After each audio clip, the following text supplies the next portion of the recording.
की activity series कैसे बनती है? ओके देखो, इलेक्ट्रोकेमिस्ट्री में हम लोगों ने स्टार्ट किया, जो बेसिक हमारी चीज़ें थी पहले तो हमने वो रिकॉल की थी। जैसे फॉर एग्जांपल वी रिकॉल कि ऑक्सीडेशन क्या होता है और फिर रिडक्शन क्या होता है। सही है। देन वी रिकॉल के इक्विलिब्रियम रिएक्शंस क्या होते हैं, इक्विलिब्रिया क्या होता है, फॉरवर्ड एंड बैकवर्ड वाला। और फिर हमने देखा था कि अगर कोई भी मेटल है, metal is dip into its salt solution, तो व्हाट हैपेंस, अगर ये फॉर एग्जांपल कॉपर रॉड है, उसको मैंने कॉपर के सॉल्ट सॉल्यूशन में डाला है जो कि सॉल्युबल है, जिसमें कॉपर 2 पॉजिटिव आयंस हैं। तो between copper 2 positive ions and copper in elemental form एक इक्विलिब्रिया सेटअप हो जाता है, जिसमें रिएक्शन आगे भी जाएगा और पीछे भी जाएगा। जब आगे जाएगा तो डेट वुड बी रिडक्शन, और पीछे आएगा तो ये क्या हो जाएगी, ऑक्सीडेशन। और जब ये रेट ऑफ फॉरवर्ड और बैकवर्ड डायरेक्शन बराबर हो जाएगा तो उसको हम कहेंगे कि रिडॉक्स इक्विलिब्रिया।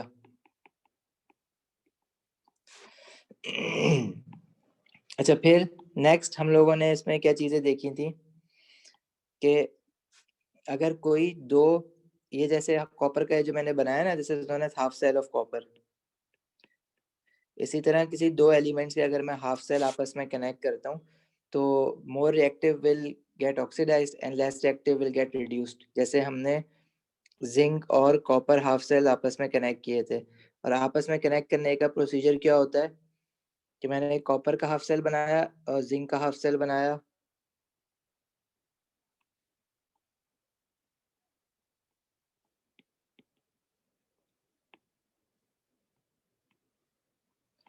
इसमें we have copper 2 positive ions और इसमें we have zinc 2 positive ions. Soluble salt लेने पड़ेंगे उसके लिए, और इनको दोनों इलेक्ट्रोड को वायर से आपस में कनेक्ट कर दिया और बीच में मैंने सर्किट कंप्लीट करने के लिए सॉल्ट ब्रश लगा दिया था। तो जो मोर रिएक्टिव मेटल है जैसे कि जिंक है, इट विल गेट ऑक्सीडाइज्ड। तो जिंक ऑक्सीडाइज्ड होगा तो इसकी जो इक्विलिब्रिया की हमारे पास क्या कहते हैं इक्वेशन बनेगी, वो राइट टू लेफ्ट जाएगी। Oxidation is loss of electron, तो इट विल ऑक्सीडाइज्ड। और कॉपर वाली इक्वेशन जो है वो copper 2 positive gain 2 mole of electron and it will form copper in elemental form. ये रिडक्शन होगी, ये इक्वेशन राइट पे जाएगी। सही है। तो इससे हम लोगों ने कंक्लूड क्या किया था कि मोर रिएक्टिव जो है इट विल ऑक्सीडाइज,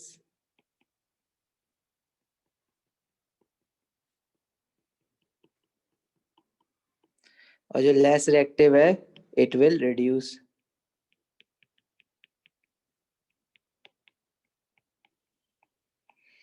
सही है। और फिर हमने देखा था कि जब जो चीज ऑक्सीडाइज्ड हो रही है वो इलेक्ट्रॉन लूज कर रही है, और वो इलेक्ट्रॉन जो है वो ट्रेवल करेंगे टुवर्ड्स वो वाले हाफ सेल में जो रिड्यूस्ड हो रहा है।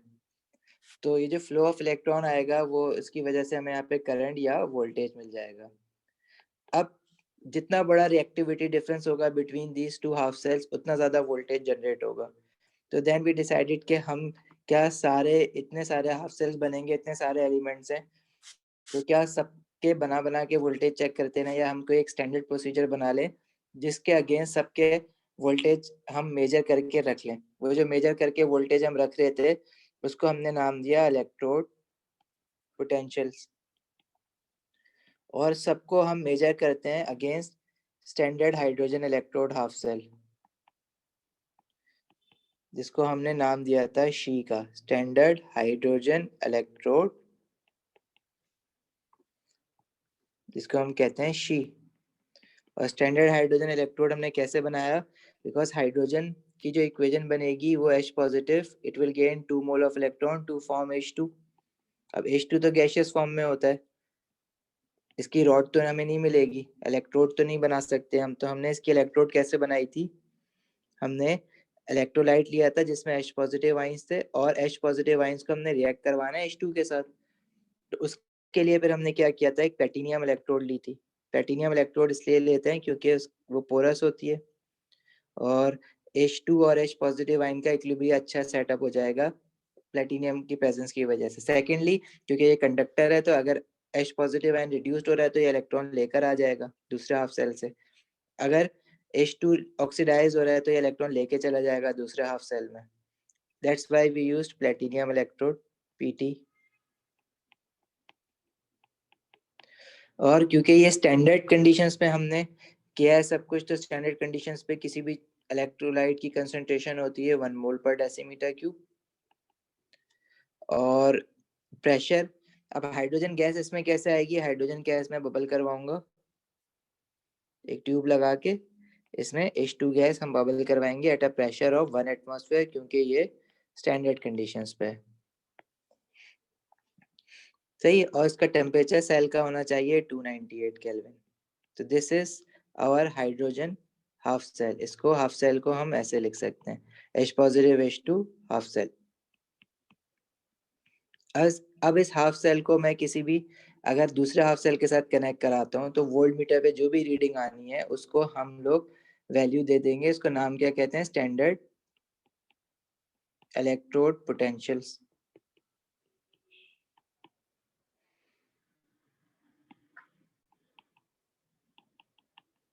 और इसको हम रिप्रेजेंट करते हैं with the symbol of E0, standard electrode potentials.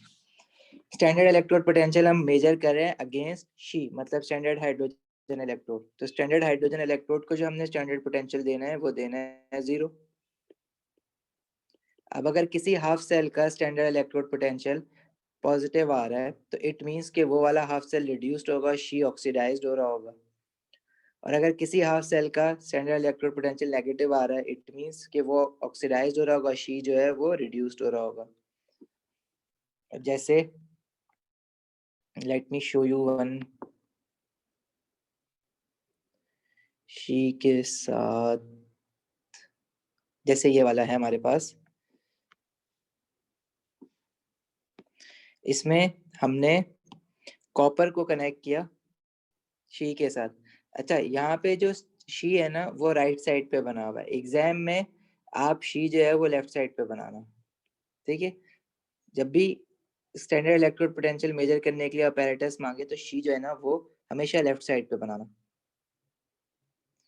ठीक है? अच्छा, इसमें है क्या?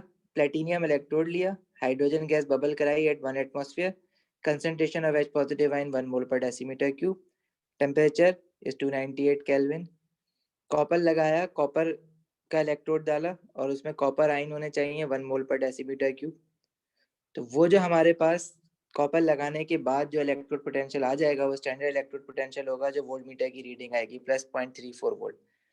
अब मैं इसको प्लस क्यों कह रहा हूँ? क्योंकि जब मैंने शी लगाया ना तो मैंने नोटिस किया कि इलेक्ट्रॉन्स जो है वो शी से निकल के जा रहे हैं कॉपर हाफ सेल की तरफ। तो इट मींस, इसका क्या मतलब है कि शी जो है उसमें हाइड्रोजन जो है H2 जो है वो ऑक्सीडाइज हो रहा है और कॉपर आइंस जो होंगे वो रिड्यूस्ड हो रहे होंगे।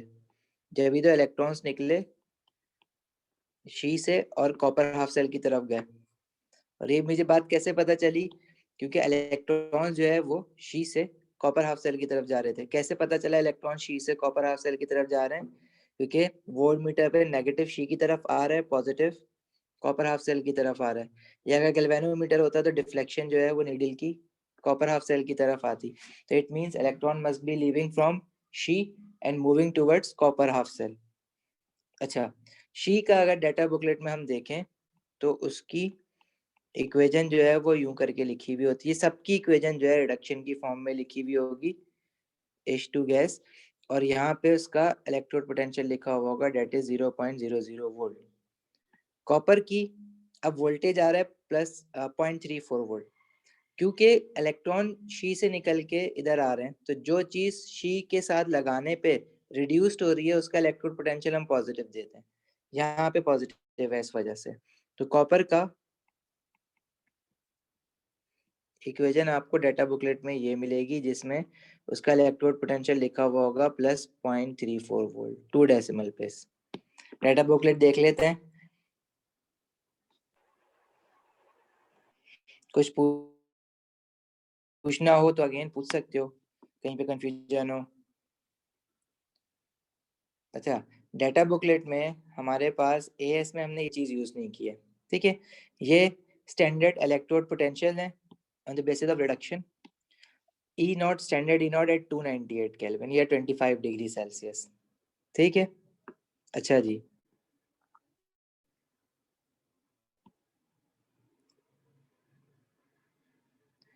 अब इसमें देखो सिल्वर से स्टार्ट हो रहा है, अल्फाबेटिकल ऑर्डर में ये दी हुई होती है। Ag +1, इसका इलेक्ट्रोड पोटेंशियल आ रहा है 0.8 वोल्ट, मतलब जब शी के साथ इसको कनेक्ट करेंगे तो ये रिड्यूस्ड होगा और शी जो है वो ऑक्सीडाइज्ड होगा। प्लस का मतलब ये है, मतलब H2 जो है ऑक्सीडाइज्ड होना है और इसने रिड्यूस्ड होना है। जब -6 आ रहा है, माइनस का मतलब क्या है, -1.66, इट मींस एल्यूमिनियम जो है ना उसने ऑक्सीडाइज्ड होना है। मतलब ये जो इक्वेशन दी हुई है ना, शी के साथ कनेक्ट करने पे इसने यूं जानी थी, बैकवर्ड जानी है, लॉस ऑफ इलेक्ट्रॉन, और शी क्या हो जाएगा फिर, रिड्यूस्ड हो जाएगा। तो पॉजिटिव नेगेटिव का ये मतलब होता है, H पॉजिटिव आयन रिड्यूस्ड होगा तो ये जो है वो ऑक्सीडाइज्ड हो रहा होगा। जो जिसके नेगेटिव है इसका क्या मतलब है कि वो जो है ऑक्सीडाइज्ड होगी, इक्वेशन राइट टू लेफ्ट जाएगी, और जहाँ पॉजिटिव है वो इक्वेशन लेफ्ट टू राइट जाएगी, मतलब रिड्यूस्ड होगी। सही समझ आती है यहाँ तक बात? हम कॉपर हाफ सेल बना रहे थे, कॉपर जो है हमने इलेक्ट्रोड लिया था कॉपर का मेटल फॉर्म में सॉलिड, और वो copper 2 positive gain 2 mole of electron, ये इक्वेशन है, ये आ रहा है +0.34, मतलब कॉपर की इक्वेशन ने जो है वो लेफ्ट टू राइट जाना है, इसने रिड्यूस्ड होना है व्हेन कनेक्टेड टू शी। अभी हम सबको सिर्फ शी के साथ कनेक्ट करके ये वैल्यूज निकाल रहे हैं। तो ये जितनी भी वैल्यूज लिखी हुई ना डेटा बुकलेट में, ये सारी की सारी जो वोल्टेजेस आए ना, वो इन सारे के हाफ सेल्स को शी के साथ कनेक्ट करके निकाले। शी मतलब स्टैंडर्ड हाइड्रोजन इलेक्ट्रोड, ये सारे के सारे शी के साथ कनेक्ट करके निकालेंगे, और शी को हमने क्या वोल्टेज दिया है, 0 वोल्ट। ठीक है,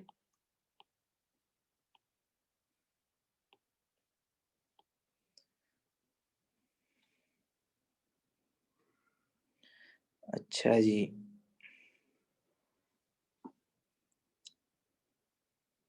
ठीक है, ये जितने भी दिए हुए ना ये सारे अल्फाबेटिकल ऑर्डर में होते हैं। अगेन इसको हमें अच्छी तरह यूज करना सीखना है, डाटा बुकलेट को आगे पीछे, तो थोड़ा डाटा बुकलेट इस क्वेश्चन में ज्यादा यूज हो रही होगी, और शी इसमें आपको मिलेगा ये रहा है, इसको हमने 0 वोल्ट दिया हुआ है। जो पॉजिटिव है मतलब वो शी के साथ कनेक्ट करने पर रिड्यूस्ड हुए, और जो नेगेटिव है वो शी के साथ कनेक्ट करने पे ऑक्सीडाइज्ड हुए, और इस वैल्यू से ऑक्सीडाइज या रिड्यूस्ड हुए, ये वोल्टेज आपके पास लिखे हुए हैं। क्लियर है? कुछ पूछना है यहाँ तक किसी को?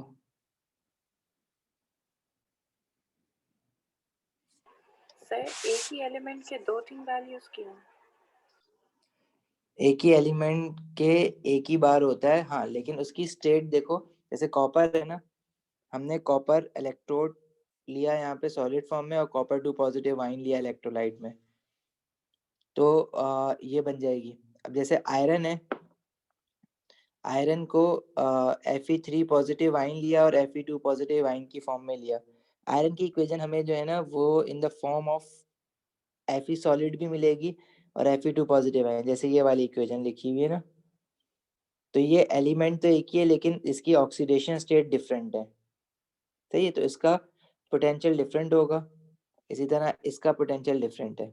हाँ, कुछ रिपीटेशन मिलती है इसमें, वो ईज ऑफ डिस्चार्ज की बेसिस पे मिलती है, उससे हमारा इतना कंसर्न नहीं है कि सिल्वर जो है ये 2 बार क्यों लिखा हुआ है, इससे हमारा इतना कंसर्न नहीं है। सिल्वर सबसे ऊपर भी लिखा हुआ मिलेगा, यहाँ भी लिखा हुआ मिलेगा, तो वो देख के घबराने की जरूरत नहीं है, क्योंकि जो यहाँ पे मिलेगा उस पे भी +0.8 इलेक्ट्रोड पोटेंशियल है, जो ऊपर मिलेगा उस पे भी +0.8 इलेक्ट्रोड पोटेंशियल है। ठीक है, तो यहाँ पे इन्होंने थोड़ा सा प्लस की वैल्यूज देखो डिक्रीज होती हुई दिख रही है ना यहाँ पे, और यहाँ पे इन्होंने लिखा हुआ भी है कि standard electrode potential in decreasing order of oxidizing power. तो अभी आहिस्ता आहिस्ता ये चीजें समझ आएंगी, आगे बढ़ेंगे ना सारी चीजें आती जाएंगी। तो अभी तो हम ऑक्सीडेशन रिडक्शन, ऑक्सीडाइजिंग एजेंट क्या है, रिड्यूसिंग एजेंट कौन है, वो तो इसमें अभी देख नहीं रहे ना। ठीक है, और कुछ? नहीं सर। तो ये कॉपर और शी को हमने कनेक्ट किया तो हमारे पास ये आया। अच्छा, इसका E naught of a cell निकालेंगे तो जाहिर है जब शी को 0 दिया हुआ है तो E naught of a cell हम कैसे निकालते हैं, वो जो रिड्यूस्ड हुआ है हाफ सेल माइनस जो ऑक्सीडाइज्ड हुआ है।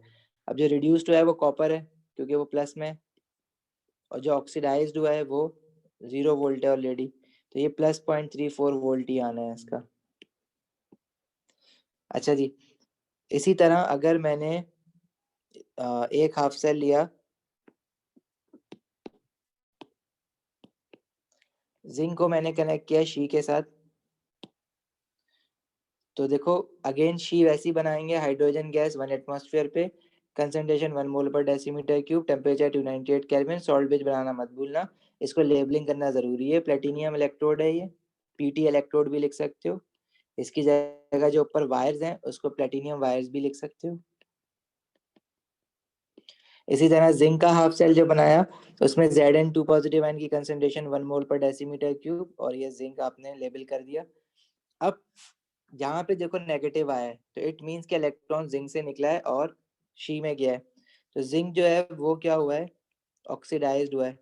जिंक की इक्वेशन डाटा बुकलेट में ऐसे लिखी हुई है और इसका ई नॉट लिखा हुआ है -0.76 वोल्ट। -0.76 वोल्ट ये शो कर रहा है कि जब जिंक को हमने शी के साथ कनेक्ट किया है तो तब जिंक जो है वो ऑक्सीडाइज्ड होगा, मतलब उसकी इक्वेशन जो है पीछे जाएगी, लॉस ऑफ इलेक्ट्रॉन, और शी जो है उसमें से H पॉजिटिव आयन रिड्यूस्ड होंगे और वो आगे जाएगी। ठीक ही जानते हो 0.00 वोल्ट। इसी तरह हम एक हाफ और ऐसे भी हाफ सेल बना सकते हैं जिसके अंदर, जैसे हाइड्रोजन का जो हाफ सेल है उसमें हमारे पास हाइड्रोजन जो है वो गैशियस फॉर्म में है, रॉड तो नहीं है, तो हमने प्लेटिनियम वायर डाला हुआ है। इस तरह जैसे ये हाफ सेल्स बने हुए ना, iron Fe2 positive Fe half cell को जब शीश के साथ कनेक्ट किया है तो Fe मतलब आयरन मैंने लिया है सॉलिड फॉर्म में, और जो इलेक्ट्रोलाइट है वो Fe2 पॉजिटिव है। इसकी concentration 1 mole per decimetre cube लेंगे, 1 मोलर। शी लिया, टेम्परेचर 298 केल्विन। जब मैंने वोल्टेज देखे तो आयरन का वोल्टेज आया नेगेटिव में -0.44 वोल्ट। इसकी इक्वेशन क्या होगी, Fe2 positive will gain 2 mole of electron to form Fe elemental form में।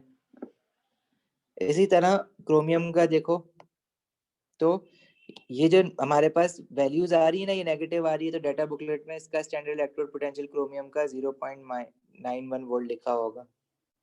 सिल्वर का आपने देखा +0.80 वोल्ट होता है। कैसे पता प्लस होता है, कि जब मैंने इसको शी के साथ कनेक्ट किया तो करंट जो है वो शी से यहाँ जा रहा था, मतलब ये रिड्यूस्ड हो रहा था सिल्वर, और तो इसकी इक्वेशन के साथ हमने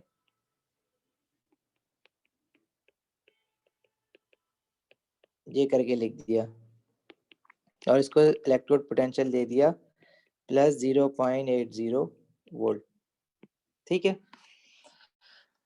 अच्छा देखो ऐसा भी हो सकता है, जैसे अगर मुझे क्लोरीन है इसका इलेक्ट्रोड पोटेंशियल मालूम करना है, तो क्लोरीन जो है इज अ गैस इटसेल्फ ना।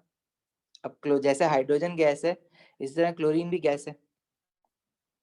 ठीक है, क्लोरीन का अगर मुझे क्लोरीन का हाफ सेल बनाना है तो इक्वेशन तो देखो ये बनेगी, Cl है, ठीक है, इसने जब इलेक्ट्रॉन गेन करना है तो ये 2 मोल ऑफ इलेक्ट्रॉन गेन करेगा Cl2 इस वजह से, क्योंकि इसकी स्टेट Cl2 में होती है, और उसने क्या बनाना है 2Cl नेगेटिव। इसको जब मैंने शी के साथ कनेक्ट किया तो इसकी इलेक्ट्रोड तो नहीं मिल सकती ना, क्योंकि क्लोरीन गैस है, सॉलिड फॉर्म में तो नहीं है। तो अगेन इसको हम ऐसे ही करेंगे जैसे हम शी को बनाते हैं, क्लोरीन गैस बबल करेंगे, हमें असल में इक्विलिब्रियम एस्टैब्लिश करवाना है between Cl2 and Cl negative. Cl negative तो चलो हम इलेक्ट्रोलाइट ले लेंगे, Cl नेगेटिव की कंसंट्रेशन जिसमें होगी 1 मोल पर डेसीमीटर क्यूब, वो चाहो तो आप NaCl डाल के भी ले सकते हो, ठीक है, HCl डाल के भी ले सकते हो। अच्छा, तो Cl नेगेटिव तो आ जाएंगे, उसको क्लोरीन गैस के साथ रिएक्ट कराने के लिए हमें अगेन चाहिए होगी प्लेटिनियम इलेक्ट्रोड, क्योंकि प्लेटिनियम एक तो इनर्ट मेटल है, खुद किसी से रिएक्ट नहीं करेगा। दूसरी बात कि इसके सरफेस पे गैस जो है वो थोड़ी देर के लिए ठहरती है, तो उसको ज़्यादा चांस मिलेगा ये इक्विलिब्रियम एस्टैब्लिश करवाने के लिए। तीसरी बात ये कि वो कंडक्टर है, तो इलेक्ट्रॉन लाना ले जाने का काम भी कर सकती है।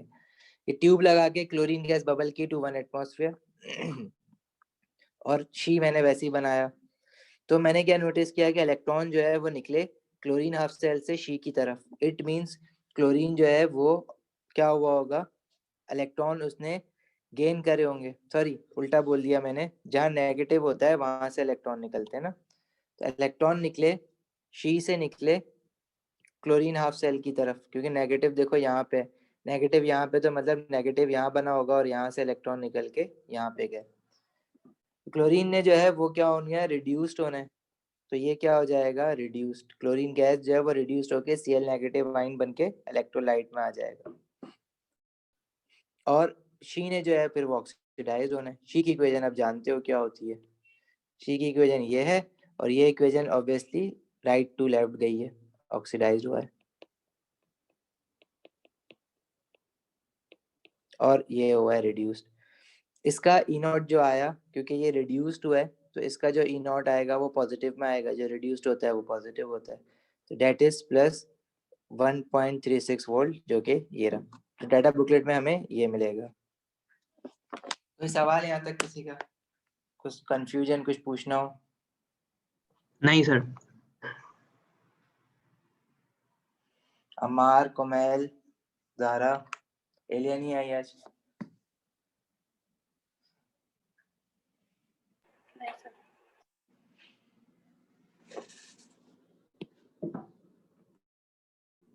ओके। अच्छा देखो, अब हमने देखा कि किसी मेटल का अगर मुझे वो करना है ना, हाफ सेल बनाना है, तो वो तो बड़ा आसान है कि मेटल का मेटल पॉजिटिव आयन, किसी तरह इलेक्ट्रोलाइट ले लो उसका जिसमें उसके आयन हो, और रॉड ले लो उसकी। गैस का बनाना हो तो गैस का हमने प्लेटिनियम लगा के बना दिया। लेकिन अगर मुझे कोई ऐसा हाफ सेल बनाना है जिसके अंदर ना तो वो गैस हो, दोनों चीजें जो है ना, जो रिड्यूस से ऑक्सीडाइज्ड फॉर्म में जा रही हो, वो दोनों के दोनों आयन्स हो, जैसे Fe3 positive ion, 1 mole of electron, अगर वो 2 mole of electron 3 mole of electron gain करेगा तो Fe बना लेगा एलिमेंटल फॉर्म में। मतलब मेरा कहने का मतलब ये है कि अगर ये 3 मोल ऑफ इलेक्ट्रॉन गेन करेगा तो ये Fe बना लेगा ऐसे। लेकिन जरूरी नहीं है कि 3 मोल ऑफ इलेक्ट्रॉन गेन करे। अब मैंने हाफ सेल एस्टेब्लिश करना है Fe3 पॉजिटिव और Fe2 पॉजिटिव के बीच में। तो Fe2 पॉजिटिव बनाने के लिए सिर्फ ये 1 मोल ऑफ इलेक्ट्रॉन गेन करेगा। तो इसका अगर हाफ सेल मुझे बनाना है तो इसमें भी कोई सॉलिड तो नहीं है, तो मतलब इलेक्ट्रोड तो मैं नहीं ले सकता आयरन की, मुझे Fe2 पॉजिटिव और Fe3 पॉजिटिव चाहिए। अगर मैं आयरन के इलेक्ट्रोड ले लूंगा तो ये इक्विलिब्रियम नहीं स्टैब्लिश करवा सकता मैं। Fe3 पॉजिटिव और Fe2 पॉजिटिव का इक्विलिब्रियम स्टैब्लिश नहीं करवा पाऊंगा अगर मैं आयरन के इलेक्ट्रोड ले लूंगा। तो मुझे आयरन की इलेक्ट्रोड नहीं चाहिए।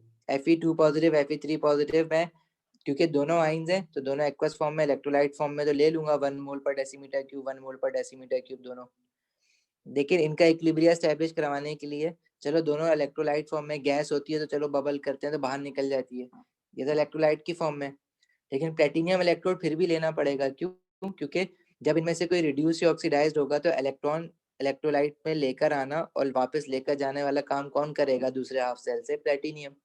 इसलिए प्लेटिनियम इलेक्ट्रोड यूज करेंगे, यहाँ भी इनर्ट होती है इस वजह से। इसके हाफ सेल बनाने के लिए again concentration of Fe3 positive and 1 mole per decimetre cube, concentration of Fe2 positive and 1 mole per decimetre cube. H positive ion मैंने लिया शी, ठीक है, अगेन शी के साथ इसको कनेक्ट किया। व्हाट आई ऑब्जर्व्ड इज क्या इलेक्ट्रॉन जो है वो शी से निकला, क्योंकि शी पे नेगेटिव आया है, और Fe3 positive Fe2 positive half cell पे पॉजिटिव आया, मतलब ये रिड्यूस्ड हुआ। ये रिड्यूस्ड हुआ तो यहाँ पे गया, और इसको मैंने ई नॉट दे दिया प्लस 0.77 वोल्ट। शी जो है वो ऑक्सीडाइज्ड हुआ होगा, जाहिर है इलेक्ट्रॉन लूज किया उसने। तो ऐसे भी हम लोग हाफ सेल बना सकते हैं, जरूरी नहीं है कि हमेशा इलेक्ट्रोड ही हो या गैस ही हो, नॉट नेसेसरी। अच्छा, जब मैं इतने सारे उसके अपने निकाल लेता हूँ ना, तो और भी एक आइंस की एग्जांपल और भी दे देता हूँ। मैग्नीज का अगर मुझे कहीं मिल जाए ना बना हुआ, नहीं तो बना लेते हैं, ये रहा।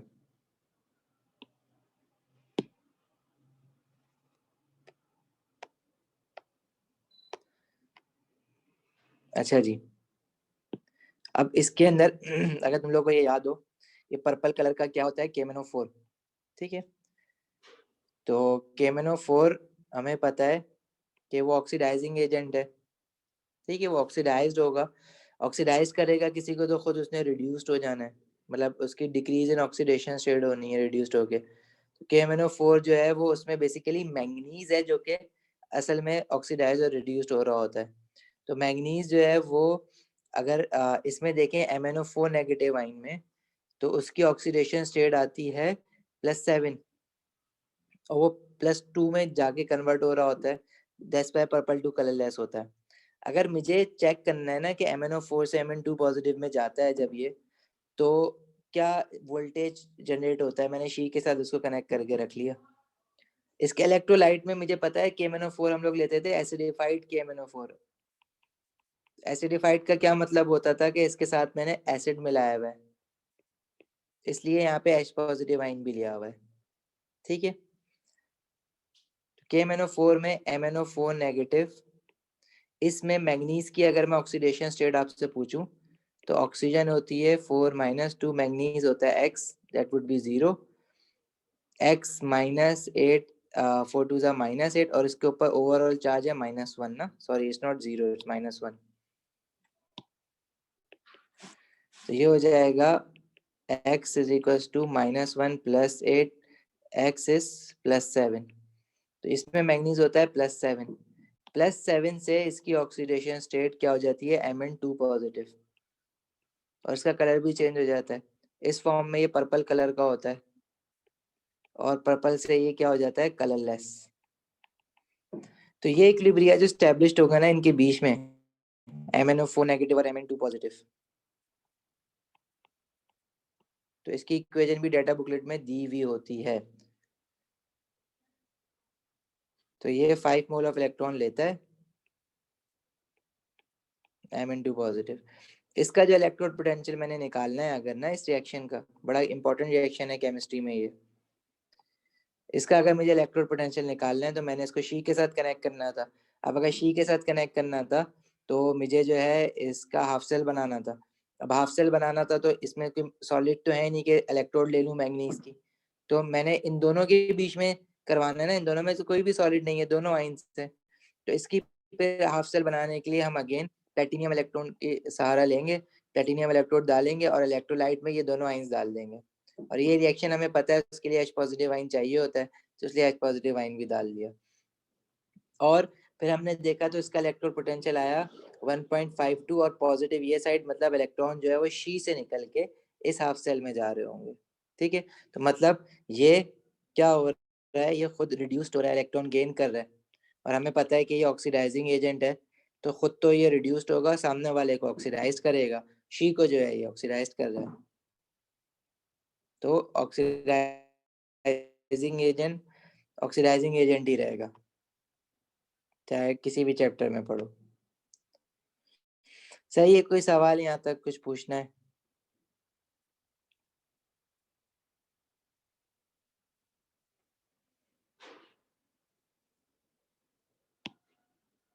Nice.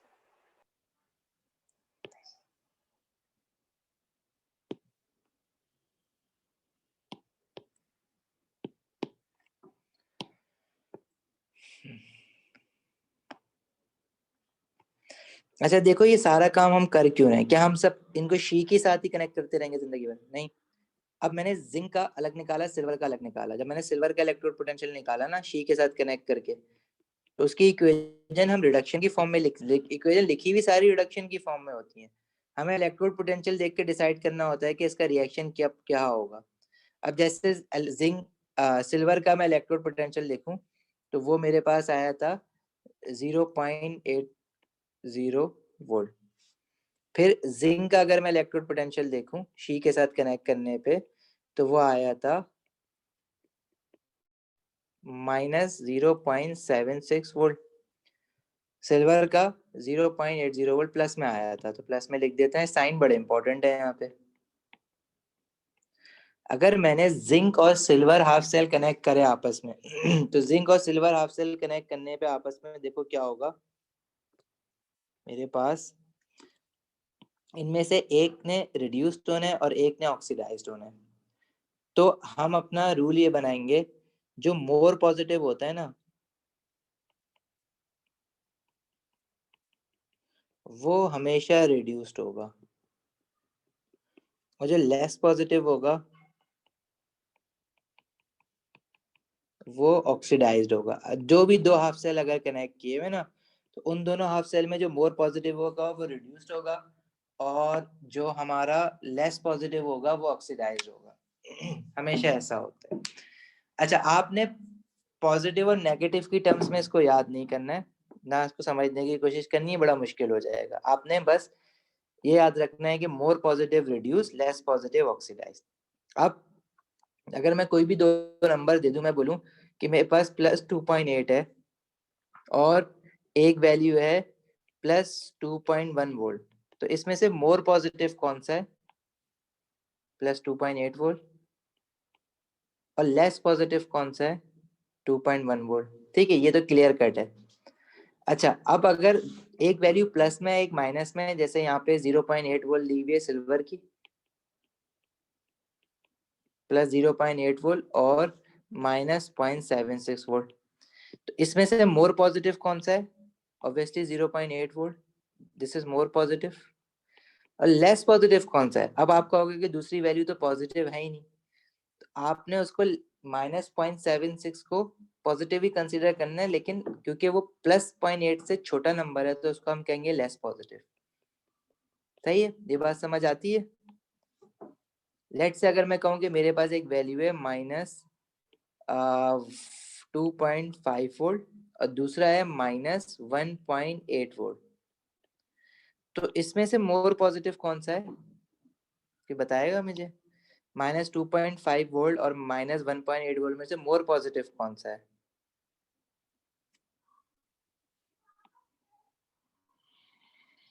-1.8। -1.8 is more positive. एसन, जी सर। कौन सा मोर पॉजिटिव है? 1.8 -1.8। ठीक है, 1.8 अब आप उल्टा जाते हो ना, जीरो से पीछे की तरफ जाओगे तो 1.8 ज्यादा पॉजिटिव के करीब है, तो दिस इज मोर पॉजिटिव। अगर भूल जाओ तो ऐसे नंबर लाइन बना लेना। वैसे A2 में आ गए हो तो ऐसी हरकत करोगे तो नहीं, खैर, लेकिन फिर भी। और -2.5 वोल्ट को फिर आप नेगेटिव नहीं बोलोगे, लेस पॉजिटिव बोलोगे। कुछ लोग पॉजिटिव की टर्म्स में बात करते हैं, कुछ लोग नेगेटिव की टर्म्स में बात करते हैं। मार्किंग की में आप देखोगे कि वो 1.8 को मोर पॉजिटिव कहेगा, -2.5 को लेस पॉजिटिव कहेगा, लेकिन उल्टा भी कहता है वो, क्योंकि कुछ लोग उस टर्म्स में बात करते हैं। जैसे जो मोर पॉजिटिव है वो लेस नेगेटिव हो जाएगा, और जो लेस पॉजिटिव है वो मोर नेगेटिव हो जाएगा। तो आपने अब अपना स्टैंडर्ड बनाना है। मैं जो यूज करता हूँ, मैं ये वाली टर्म्स यूज करता हूँ पॉजिटिव की फॉर्म में। मार्किंग की में वो अक्सर वो स्लैश डाल के लिख देता है, नेगेटिव की फॉर्म में भी लिख देता है। ठीक है, तो क्योंकि कुछ लोग नेगेटिव की फॉर्म में आंसर लिखते हैं। अब आपकी मर्जी है, जो आपको आसान लगे। मुझे ये पॉजिटिव की वैल्यू बोलना आसान लगता है। अगर आपको नेगेटिव के लिए लगता है तो you have to make sure कि ये सही वर्ड यूज करना है, क्योंकि इन्हीं वर्ड्स के मार्क्स होते हैं यूज करने के। चलें आगे।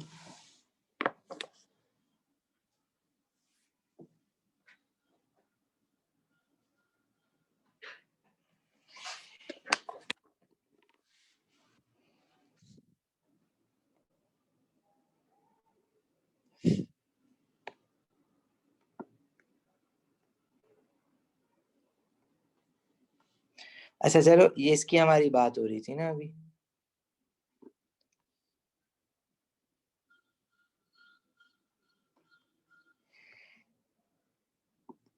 अच्छा जी, तो अब मैंने सिल्वर और जिंक को कनेक्ट किया, तो सिल्वर का इलेक्ट्रोड पोटेंशियल मैंने कहाँ से देखा? डाटा बुकलेट से, 0.8 वोल्ट। ठीक है, डाटा बुकलेट को यूज करने की आदत डालनी है अच्छी खासी। डाटा बुकलेट के जो हमारे पास ये वाले पेजेस हैं, तो silver is 0.8 volt plus 0.8 volt ना, प्लस की इंपॉर्टेंस बहुत ज्यादा है, अभी बात हो गई। इसी तरह जिंक आपको मिलेगा नीचे, और जिंक की होती है -0.76 वोल्ट। सही है, तो ये इलेक्ट्रोड पोटेंशियल हमें यहाँ से मिल जाएंगे।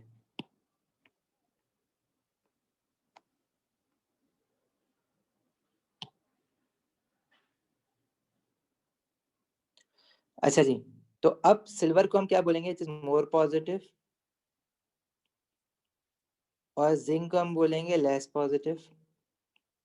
जो मोर पॉजिटिव है उसने क्या होना है, रिड्यूस। सिल्वर वाली इक्वेशन ने क्या होना है, रिड्यूस्ड। रिड्यूस्ड होना है तो वो लेफ्ट टू राइट जाएगी, इलेक्ट्रॉन ऐड हो रहा है ना लेफ्ट टू राइट। और जिंक वाली इक्वेशन ने क्या होना है, ऑक्सीडाइज। ऑक्सीडाइज हो रहा है तो वो राइट टू लेफ्ट जाएगी। तो सिल्वर वाली इक्वेशन ने फाइनली सिल्वर वाले हाफ सेल में ये रिएक्शन होना है, और जिंक वाले हाफ सेल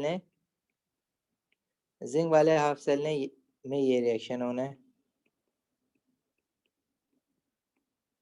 इलेक्ट्रॉन लूज हो रहे हैं राइट साइड पे, सिल्वर वाले में इलेक्ट्रॉन गेन हो रहे हैं लेफ्ट साइड पे।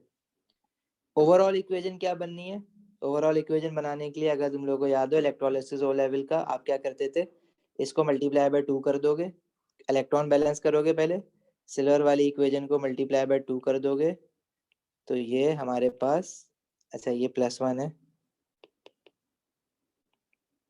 ये चीज बन जाएगी। जिंक वाली इक्वेशन जो है वो क्या है, Zn, उसमें ऑलरेडी 2 था, उसकी वजह से तो मल्टीप्लाई किया था, तो कुछ करने की जरूरत नहीं है।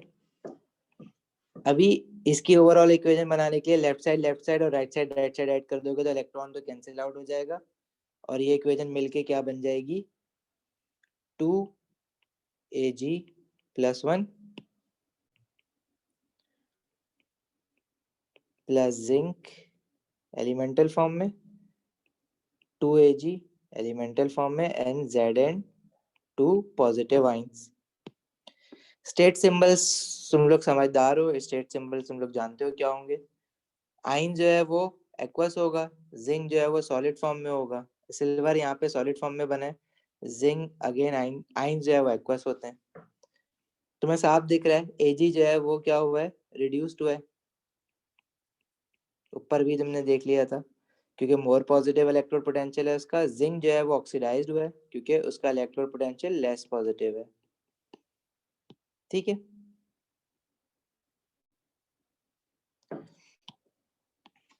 ई नॉट ऑफ अ सेल निकालने के लिए आपने क्या करना है, वो हाफ सेल जो रिड्यूस्ड हुआ है उसका electrode potential, standard electrode potential of a half cell that is being reduced, minus standard electrode potential of a half cell that is being oxidized. R मतलब रिड्यूस्ड, ओ मतलब oxidized. एक बार लिख लो ये पूरा फॉर्मूला।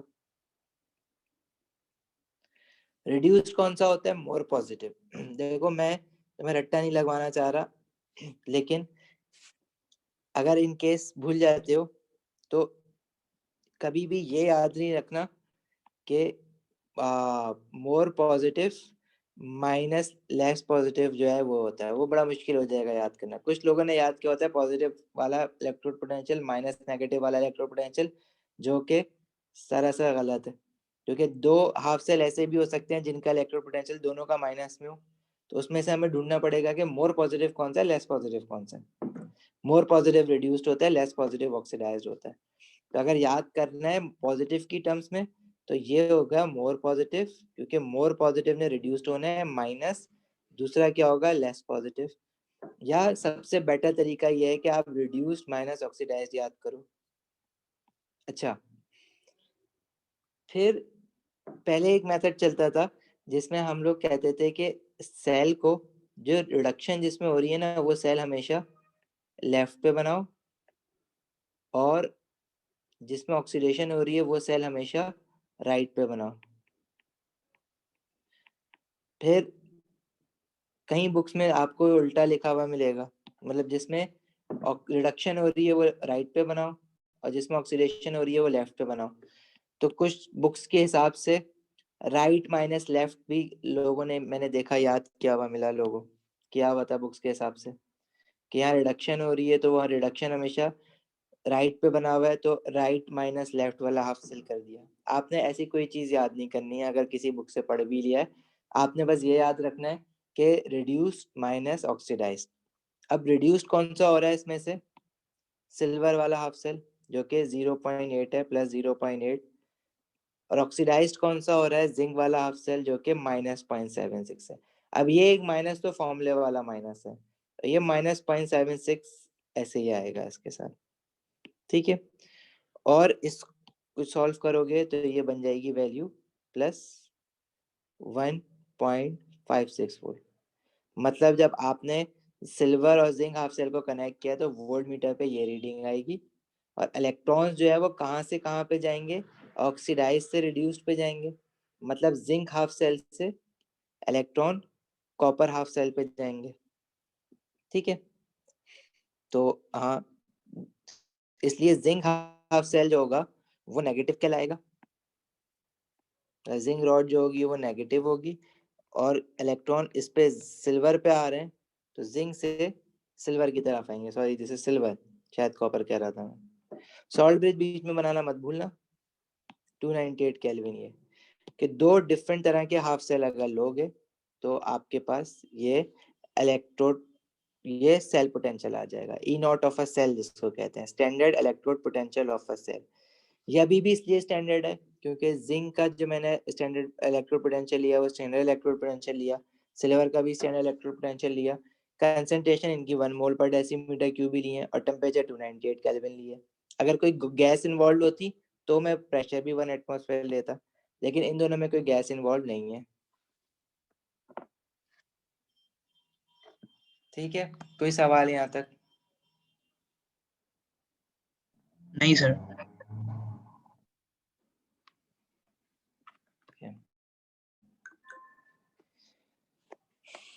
अच्छा, इसी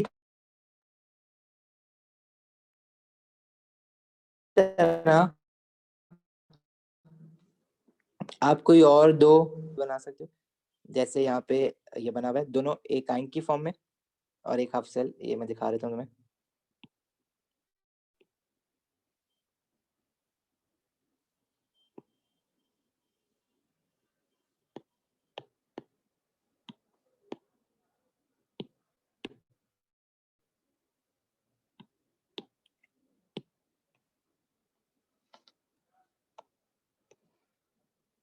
सही है, इसमें किसको कनेक्ट किया? कॉपर को। और जो दूसरा हाफ सेल लिया ना उसमें कोई मेटल नहीं है, मतलब आयन है, मेटल आयन है, लेकिन एलिमेंटल फॉर्म है, सॉलिड फॉर्म में नहीं है, ठीक है। कोई मसला नहीं है। हाफ सेल तुम्हें पता है ना, दो आयंस का हाफ सेल कैसे बनाओगे? प्लेटिनियम इलेक्ट्रोड कर लेना,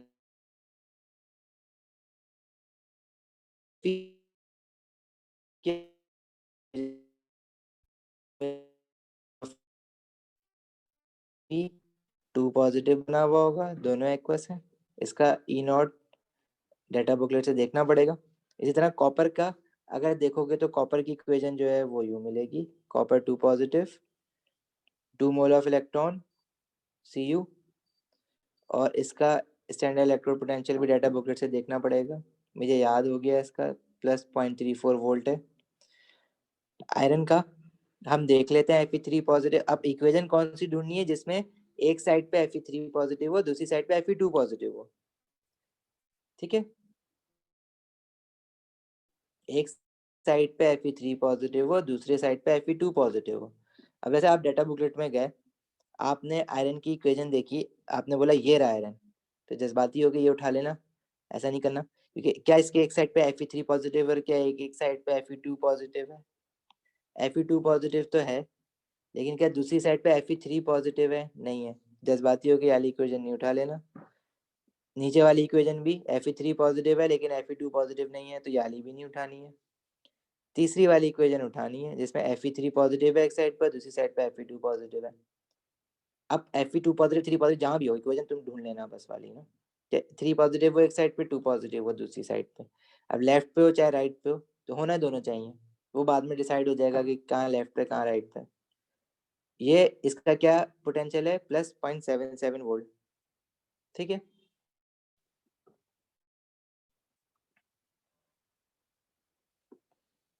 तो इसका आया प्लस 0.77 वोल्ट। अब इसमें से बताओ मोर पॉजिटिव कौन सा है? Plus 0.77 volt. और जो मोर पॉजिटिव है वो उसने क्या होना है? रिड्यूस्ड। ठीक है। और लेस पॉजिटिव कौन सा है? Plus 0.34 volt. और उसने क्या होना है? ऑक्सीडाइज। मोर पॉजिटिव ने रिड्यूस्ड होना है, मतलब ये आगे जाएगा, और दूसरा वाला कॉपर वाला पीछे जाएगा, ऑक्सीडाइज। मतलब Fe3 पॉजिटिव ने 1 मोल ऑफ इलेक्ट्रॉन गेन करके Fe2 पॉजिटिव में आना है, और कॉपर वाली इक्वेशन ने इलेक्ट्रॉन लूज करके copper 2 positive 2 mole of electron lose करना है। सही है। ओवरऑल इक्वेशन बनाने के लिए आपने पहली वाली इक्वेशन को मल्टीप्लाई बाय 2 करना है। आप मल्टीप्लाई बाय 2 कर दोगे इसको तो electron number of moles of electron balance हो जाएंगे।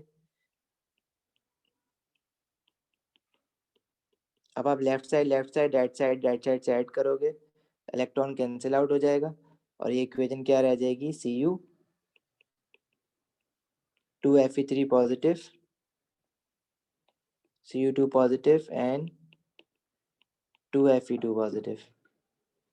ठीक है। ये इक्वेशन खुद ब खुद बैलेंस्ड आई है। इसमें आप चार्जेस भी आपको बैलेंस मिलेंगे, आइटम्स भी बैलेंस मिलेंगे। फॉर एग्जांपल यहाँ पे मैं चार्ज निकालूँ 2 3 प्लस 6 बना, राइट साइड पे देखो 2 2 4 प्लस 4 और प्लस 2 ये प्लस 6 बना। इसका E naught of a cell निकालेंगे। इसको E naught of a cell को हम क्या कह रहे हैं? Standard cell potential. पूरे सेल का मतलब 2 हाफ सेल मिला के जो कंप्लीट सेल बन रहा है इसको पूरा कंप्लीट सेल कहते हैं। कैसे निकालोगे? वो जो रिड्यूस्ड हुआ है, वो हाफ सेल जो रिड्यूस्ड हुआ है माइनस वो जो ऑक्सीडाइज्ड हुआ है, उनके electrode potential. More positive reduced हुआ है, तो जो रिड्यूस्ड हुआ है उसका क्या है? 0.77। आपने रखना है प्लस 0.77 माइनस जो ऑक्सीडाइज्ड हुआ है उसका क्या है? Plus 0.34 volt. तो ये आ जाएगा प्लस माइनस माइनस, और ये टोटल आ रहा है 0. कितना आ रहा है ये? 0.77 माइनस 0.34 0.43 वोल्ट, और ये पॉजिटिव में आ रहा है। ठीक है। अच्छा, ये चीज हमेशा पॉजिटिव में ही आनी है, तो ये पॉजिटिव देख के आप डिसाइड नहीं कर सकते कि रिड्यूस कौन सा है, ऑक्सीडाइज कौन सा है। आप इनके इंडिविजुअल स्टैंडर्ड इलेक्ट्रोड पोटेंशियल देख के डिसाइड करोगे। जो मोर पॉजिटिव है वो रिड्यूस्ड है, जो लेस पॉजिटिव है वो ऑक्सीडाइज है। ये क्यों हमेशा पॉजिटिव में ही आनी है? उसका रीजन क्या है कि मोर पॉजिटिव वाली वैल्यू आप हमेशा यहाँ पे रखोगे। ठीक है। या तो नेगेटिव में होगी तो वो छोटी वैल्यू होगी, और यहाँ पे जो भी वैल्यू रखोगे, अगर ये माइनस है तो माइनस माइनस प्लस बन जाना है ऑलरेडी। तो कहिए कभी भी पॉजिटिव आ ही नहीं सकती, नेगेटिव आ ही नहीं सकती है। तो E naught of a cell जो होगा ना, overall E naught of a cell वो ऑलवेज पॉजिटिव होगा। और वोल्ट मीटर पे जो रीडिंग आ रही है उसमें प्लस माइनस सिर्फ ये शो कर रहा है कि इलेक्ट्रॉन नेगेटिव वाले उससे निकल के पॉजिटिव पे जा रहा है। मतलब कॉपर ऑक्सीडाइज हो रहा है तो कॉपर हाफ सेल से निकल के ये Fe2 पॉजिटिव Fe3 पॉजिटिव वाले हाफ सेल पे इलेक्ट्रॉन जा रहे हैं। समझ आई यहाँ तक बात? जी सर। कोई सवाल? ज़ारा, एहसन, अम्मार? नहीं सर, सही है।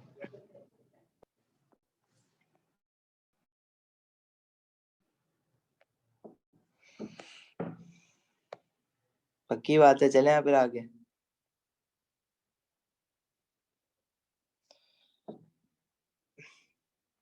अच्छा, इन ई नॉट वैल्यूज को देख के हमें डायरेक्शन ऑफ इलेक्ट्रॉन फ्लो तो पता चल ही गया है।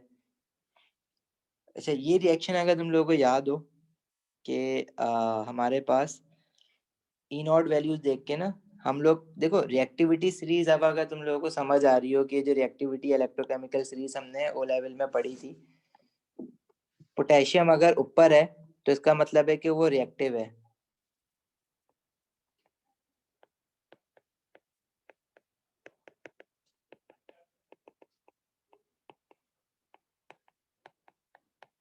सही है। अब जो हाइड्रोजन के ऊपर है, इट मींस उन सब का इलेक्ट्रोड पोटेंशियल जो होगा ना ई नॉट, वो नेगेटिव होगा। मतलब शी के साथ कनेक्ट करने पे, जैसे शी शी के साथ कनेक्ट करने पे उन्होंने क्या होना है, ऑक्सीडाइज्ड होना है, because they are more reactive. More reactive क्या होते हैं, जो इलेक्ट्रॉन लूज कर दें जल्दी।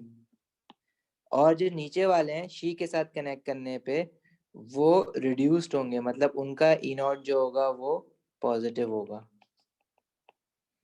ठीक है, because they get reduced, these are less reactive. ये इलेक्ट्रोकेमिकल सीरीज बेसिकली हमारी इन ई नॉट की वैल्यूज से बनी थी। हमें सिर्फ ओ लेवल में इनकी रिक्वायरमेंट होती है तो हमने इनको अलग करके बना लिया था। बाकी हमें पता है कि अब मैंने डाटा बुकलेट में देखा तो भाई बहुत सारे हाफ सेल बनते हैं, सिर्फ ये तो नहीं होते। तो एक रिएक्शन हम लोग पढ़ते थे जिसमें हम लोग क्या करते थे, जिंक को कॉपर में डालते थे, तो हम कहते थे कि रिएक्शन क्या हो रहा है, ये अपना जिंक जो है वो जेड आयन बन रहा है, कॉपर सॉलिड डिपॉजिट हो रहा है, ठीक है। लेकिन अगर हम कॉपर को जिंक सोल्यूशन में डालते थे तो कुछ नहीं होता था। रीजन क्या था, कॉपर का अगर हम लोग ई नॉट देखते थे, कॉपर का ई नॉट अब पहले तो नहीं देखते थे, अब देखते हैं।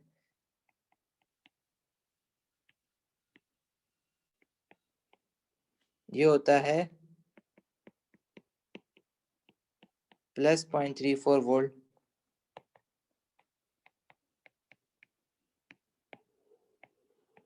जिंक का देखो तो ये होता है माइनस 0.76 वोल्ट। तो जो जितना नेगेटिव होता है वो उतना ज्यादा रिएक्टिव होगा, क्योंकि उसने ऑक्सीडाइज्ड होना है, इसमें यूं जाना है, ठीक है। अगर मैं कॉपर सल्फेट सॉल्यूशन के अंदर जिसमें कॉपर आयंस हो Cu2 पॉजिटिव,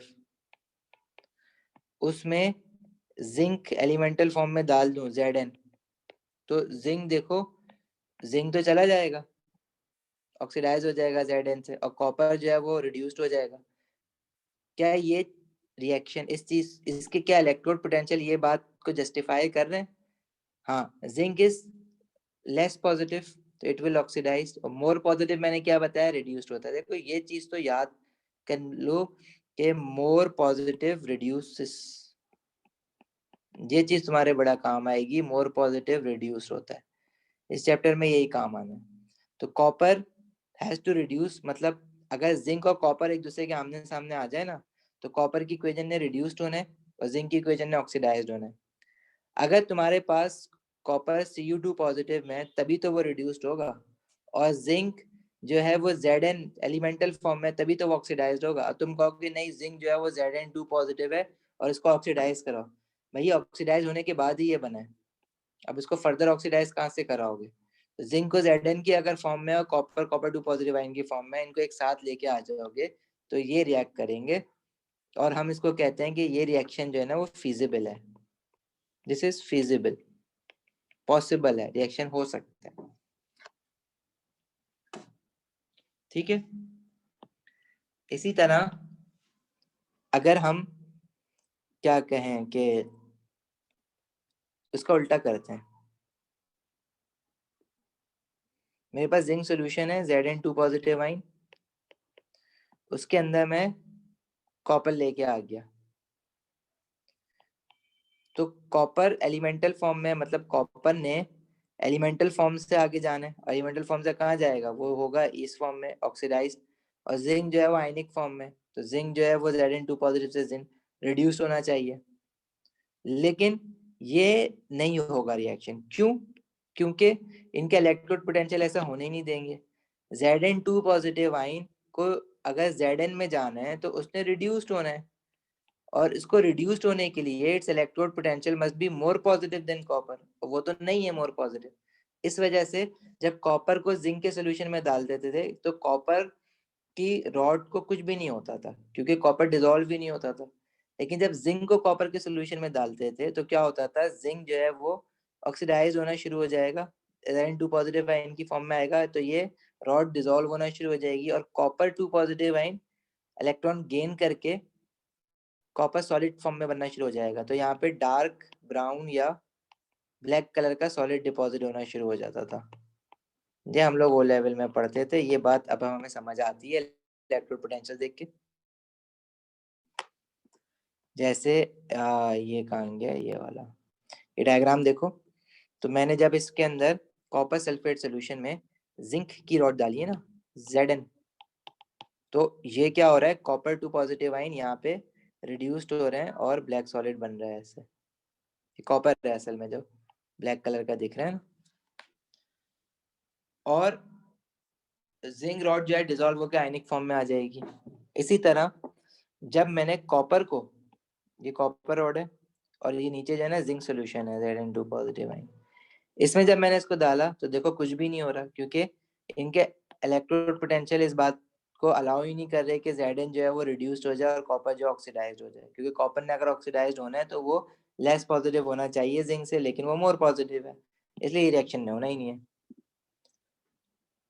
हाँ भाई, अब बताओ समझ आई कुछ प्रॉब्लम?